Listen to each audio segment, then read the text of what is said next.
ఏపీలో జరుగుతున్న ఎమ్మెల్సీ ఎన్నికల్లో టీడీపీ అభ్యర్థులనే గెలిపించాలని విజ్ఞప్తి చేశారు టీడీపీ నేత ఆనం వివేకానందరెడ్డి. వైసీపీ అభ్యర్థులు ఉగ్రవాదులతో సమానమని వ్యాఖ్యానించారు ఆనం. అత్యంత స్వల్ప సమయంలో అద్భుతమైన రాజధాని నిర్మాణం చంద్రబాబు వల్లనే సాధ్యమైందన్నారు. నెల్లూరు జిల్లాలో టీడీపీదే విజయమన్నారు ఆనం వివేకానంద.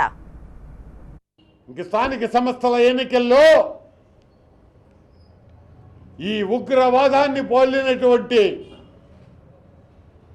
అభ్యర్థుల్ని మనం గెలిపించుకుంటే మన నాశనాన్ని మనం కోరుకున్న వాళ్ళం అవుతాం.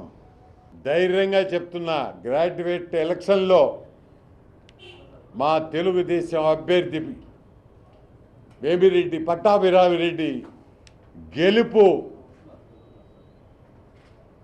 నల్లేరు మీద నడక లాంటిది. స్థానిక సంస్థల ఎన్నికల్లో ఖచ్చితంగా 129 ఓట్ల పైన మేము గెలుస్తున్నాం. రాసిపెట్టుకోండి. 70 ఓట్లు దాటరు వైసీపీ, 70 ఓట్లు దాటవు. గుర్తుంచుకోండి, 70 ఓట్లు దాట